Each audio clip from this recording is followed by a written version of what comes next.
got a quick message.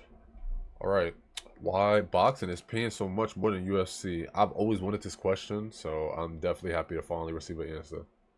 100 times what a UFC champion makes. Seriously. Unless you're a super popular UFC champion, the pay isn't great. According to my pay, I don't mean to the UFC. While at the height of their careers, the top-earning boxers can comfortably make over $50 million per fight. The huge split has led to antitrust lawsuits, fighters quitting while champion, and other companies trying to make both sports more like each other. So the big question is, how is this disparity so large, and why has it happened?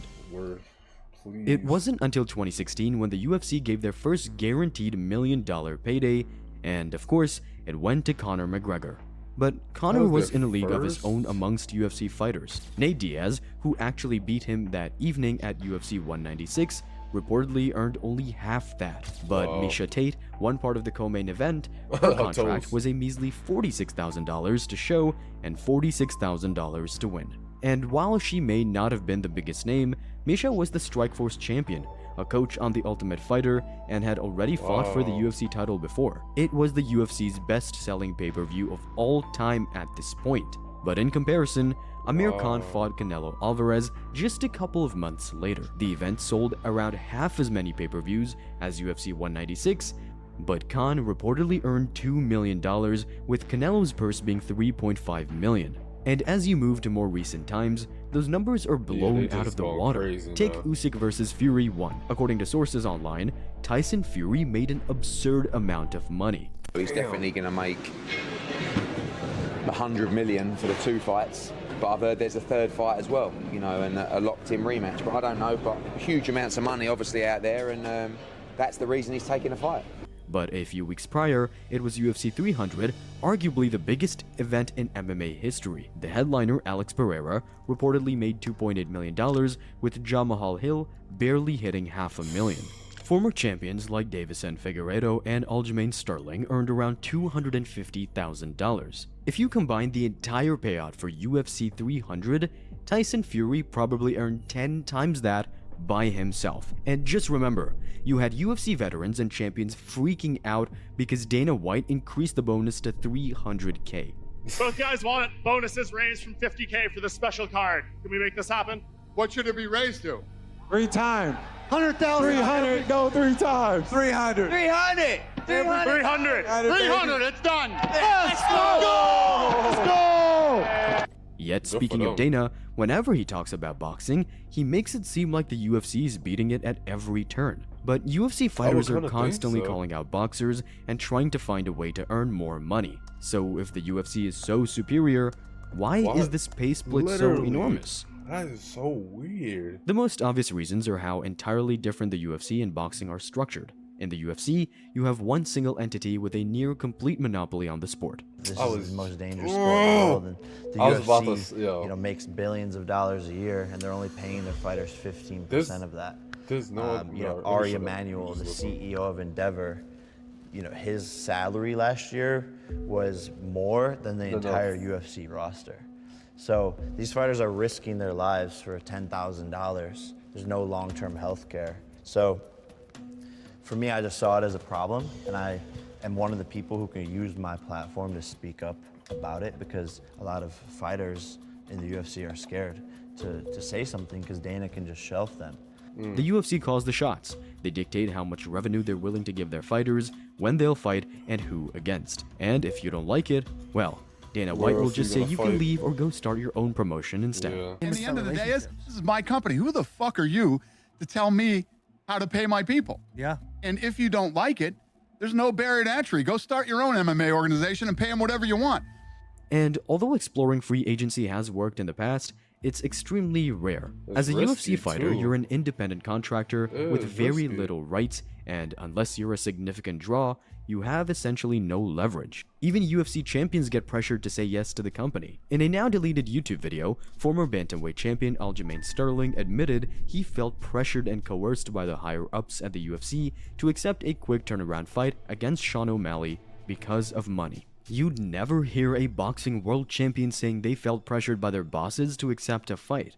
Because the boxing world is run almost completely opposite to the UFC. There's numerous organizations, different promoters, and if you're a star, you hold... That's always what it is, bruh. And they can't form a union. It's always monopoly, yo. It's always monopolies on this shit, bro. There's always monopolies in for these companies, for these industries. So you just take advantage, yo. Oh my god. It's always that. Hold the power. You have a major say in who you fight, when and where it takes place, how the money is going to be split up, and essentially everything else. And if the two fighters can't come to an agreement, there isn't a powerful boss behind them pressuring them into saying yes. They have the freedom to just decline and take their business elsewhere. We got to say, if a fighter really wants to make the fight happen, then they'll press to make it happen. But fighters will just use the excuse of their promoter or network or something like that. And sometimes it's true. I'm not saying that it's always the case, but for the most part, we need to try to control our own destiny, try to control our own careers. You know what I'm saying? We're not under an organization like the NFL or like NBA or nothing like that. Like, we have the say, we just don't, express it enough. The difference is, the UFC banks the money they earn. They invest into huge shows like The Sphere, create The Ultimate Fighter, and have hundreds, if not thousands of employees to pay. I'm very happy with what we've accomplished and what we've done and what we continue to do, not just for the fighters, but for our employees who work here at the UFC. We continue to grow the sport. We continue to get the fighters are the employees, though. More people involved from other countries. Right. And we reinvest in the sport. But for boxing, no one works for boxing. When they put on an event, every dollar earned ends up in someone's pocket. Every fucking event that they put on, it's a going out of business sale. Let's grab as much money as we can from everybody. We don't care if the event is good. We don't care if the people at home enjoy what they saw. We don't care if the people who came and bought tickets liked it. Right. We just want to grab as much money as we can. They never reinvested in the sport. Tell me a sport or any business ever in the history of the world that has probably made trillions of dollars in revenue. Into employees. And at the end of the day, there's nothing there. Right. A lot. That's boxing. And that's why reportedly the UFC gives around 16% of its revenue to the athletes, whereas for a boxing event, that number is usually closer to 50%. It's why UFC fighters are desperate to make the leap into the squared circle. I don't blame They them. all want to fight Jake Paul, Kamaru Usman called out Canelo, but one of the very few who has truly made a successful go at it is Francis Ngannou. He gave up the UFC's heavyweight title, tested free agency, and Dana White was convinced it was going to be a disaster. Francis just thinks that he's in a position where he's got some Conor McGregor-Mayweather fight on his hands, which he does not. That fight was like a once-in-a-lifetime type deal. But in his two fights against Tyson Fury and Anthony Joshua, I was about to say that Anthony reports say Joshua he was earned pretty around good. $30 million As he combined. should. Make your For reference, his purse was just Make your fucking $600,000 for his final UFC fight. What? In fact, What? his purse was just $600,000 for his final UFC fight. As champion, you don't even make $1 million on your last fight? In fact, he reportedly made less than $4 million across all 14 of his UFC appearances. But this is because the sports are entirely different, and it has some serious ramifications. That is crazy, bro. That is robbery. For the UFC, at least from a fan's perspective, robbery. it's incredible. The best almost always fight the best. There's a clear ranking system to follow, and for most people, there's only one promotion to watch. It's pretty easy to be an MMA or UFC fan, but for the fighters, well, it's far from ideal and it's caused a lot of backlash. I actually have more of a problem with what the higher level guys get or don't get, right? i.e., a percentage of the pay-per-view, a bigger percentage of the pay-per-view, a bigger percentage of the revenue share, a bigger percentage of the gate, all that stuff. It led to hundreds of former UFC fighters teaming up to try and take on the UFC in a decade-long antitrust lawsuit that only recently got settled. Whereas for boxing, it's pretty much the opposite. They argue about how the revenue is getting split up, what size the ring is, who the judges are, and who walks out last and everything in between. Sometimes you get two fighters who go, Chris, I am not taking less than 55%. And Conor, there is no way I'm taking a fight unless it's 50-50. And sometimes that's the reality of the people that you deal with. Sometimes fights happen 5 years after they should have happened. Yet when they finally sort their differences out, the elite fighters get paid enormous amounts for their troubles. For boxing and MMA, that's the way it's always been for decades. But now, two huge entities have come into each sport and are looking to shake up the entire business models. Yeah, with all that, What is the global money? fight? So we're launching 6 global teams, 4 different continents, and we're launching our proof of concept season starting in April.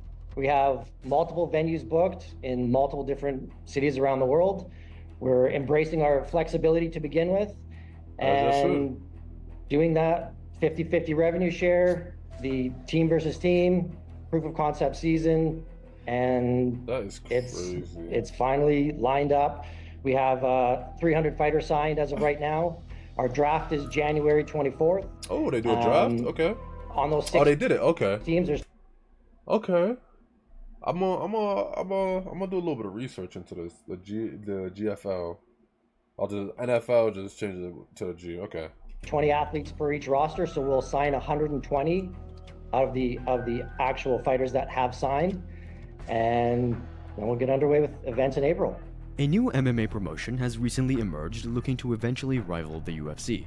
They've signed a giant roster filled with UFC veterans, are promising a 50-50 revenue split with the fighters, and claim to support them into retirement. Some of the top 50 They've signed a giant roster filled with UFC veterans, are promising a 50-50 revenue split with the fighters, and claim to support them into retirement. Some of the top 50, Woodley, Verdun, Pettis, Alexei Oleinik, JDS, Hector Lombard, Luke Rockhold, Abu Bakar Nurmagomedov, Vanderlei Silva, Alex Gustafsson, the former UFC title contender.